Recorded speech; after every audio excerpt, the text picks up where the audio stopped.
context to execute line 6. Now, if I have to execute, okay, let me change this a little bit because I know it's getting a little bit hard to read. Question? No? Okay. In other words, on row 16 of the trace, we're back to line 6. But when we're back to execute line 6, N is column G again. And we have to execute the right-hand side. So that means we have to set up return info again. But this time, we also have to go back to line 6 because line 6 still has the return part not done yet. The first part is resolved.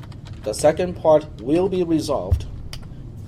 And N as a parameter will also have a value of 0 in this case because my N is 1, and therefore N minus 1 is 0. Are we doing okay with this?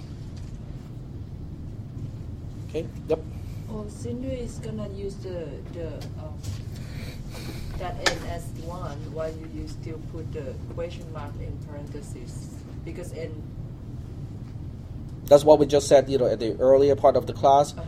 Because even though you're invoking the same subroutine using exactly the same parameter, it is not guaranteed to return exactly the same value.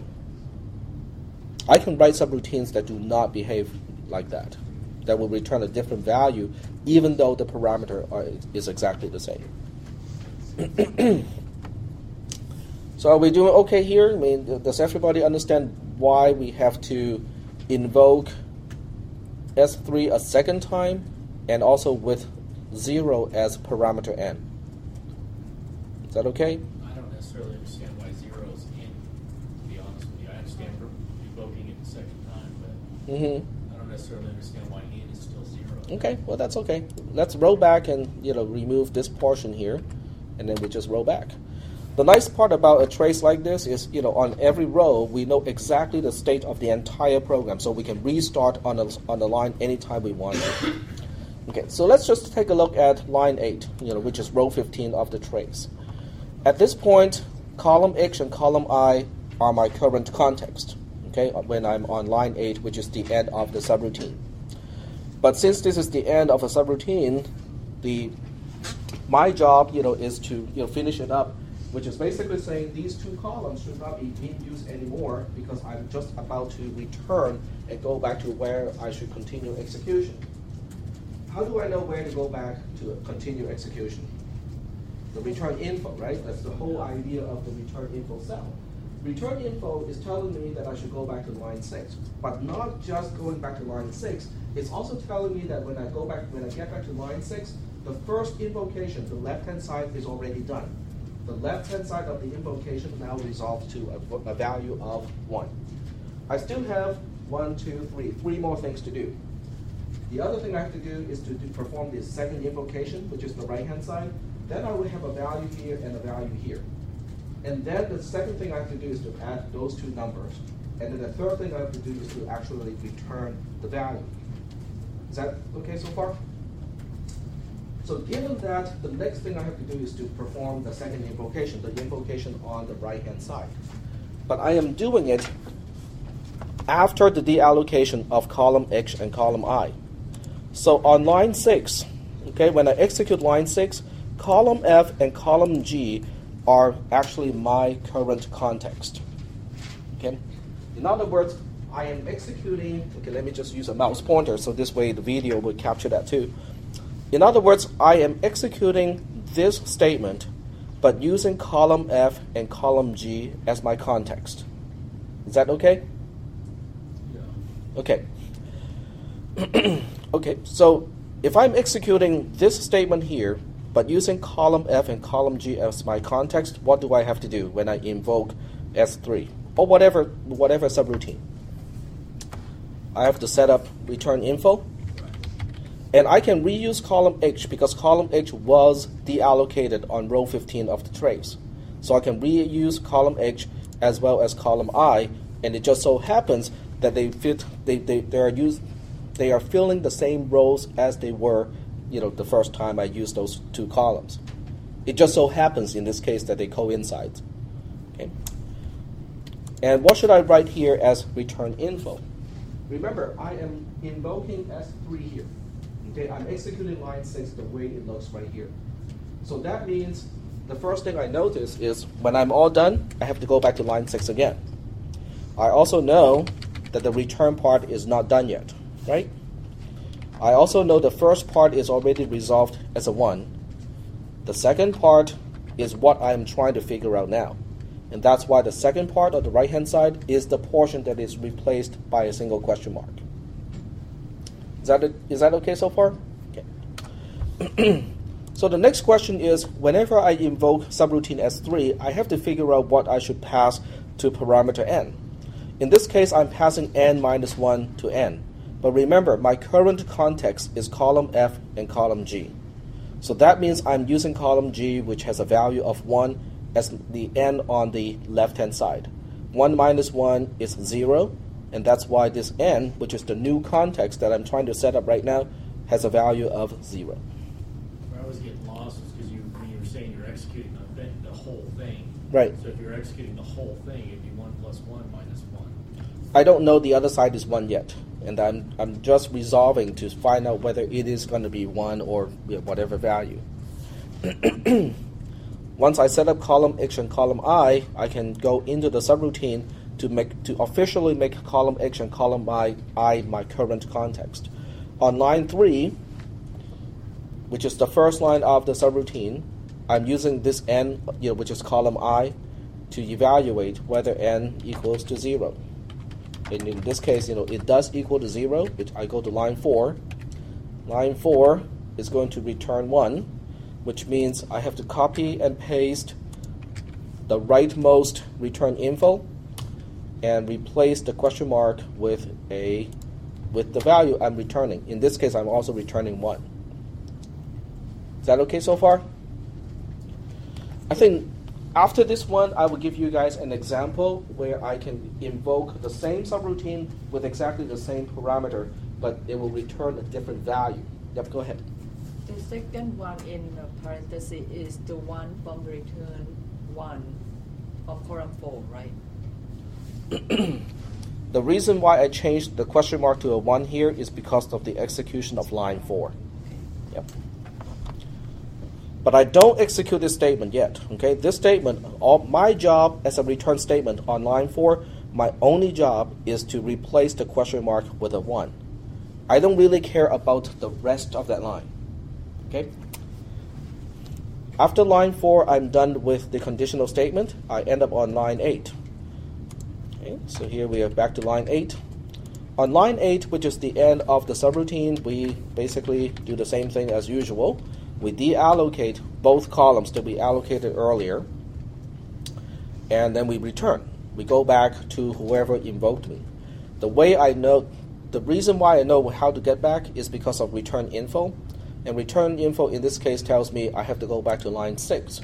But when I get back to line 6 does not look like line 6 of the pseudocode anymore.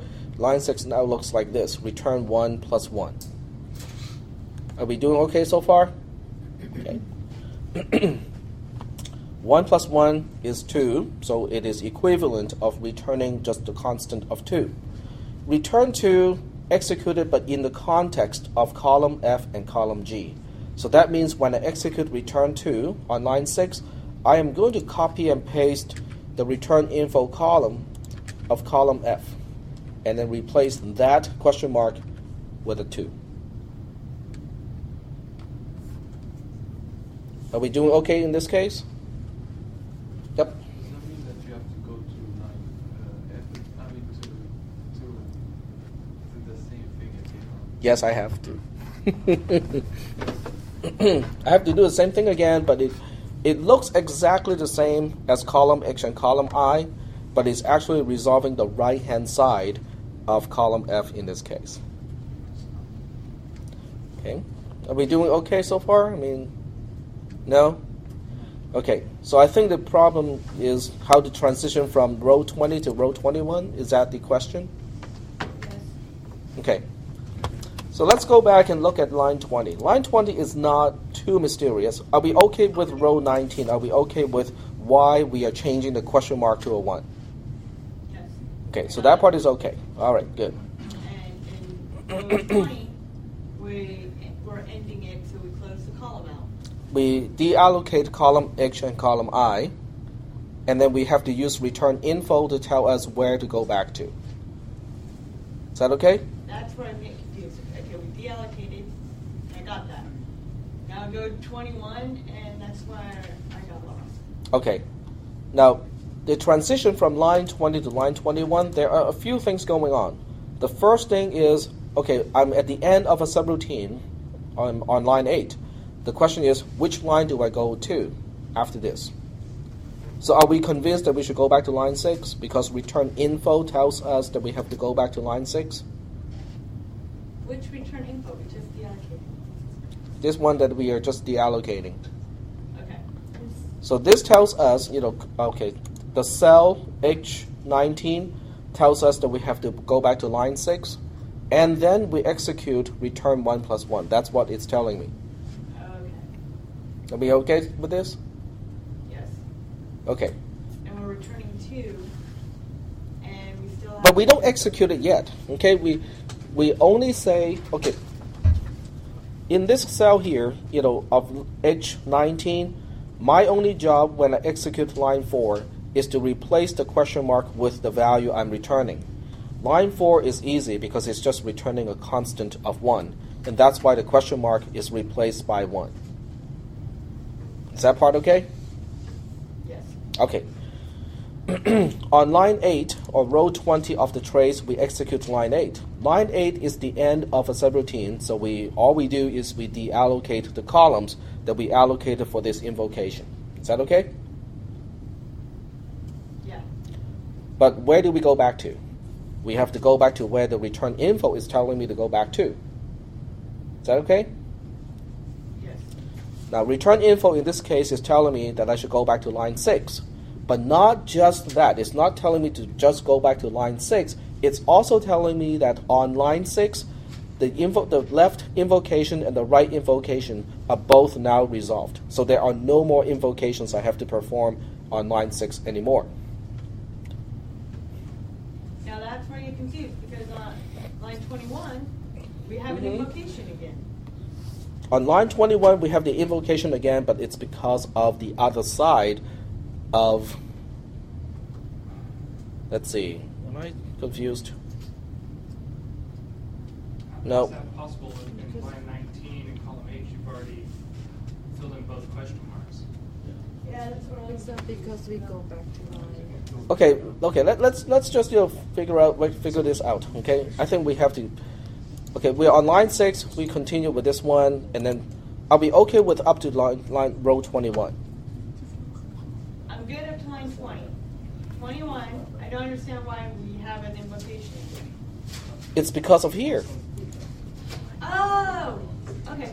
Remember, I copy and paste and just change the question mark to the value that I'm returning. I don't deal with anything else of that cell. All I do is to look for the question mark and say I'm effectively saying return 2 in this case, right? Right. I'm saying return 2 in the context of column F and column G, and column F is my return info cell. I copy and paste F9 in this case to be over here, and my only job as return 2 is to change the question mark to a value of 2. What else is on that line is not my concern. I don't really care. Got it. Okay? Now, does that mean our value of A is 1 again instead of 0? Well, we'll find out. We'll figure this out. Okay, what do we do? Yep. Can you just clarify one more time? So when we decide to put 6 in F21, that is because we have line 6 in return info in H19, or because we have 6 in F9? Okay, there are. Or both. Okay,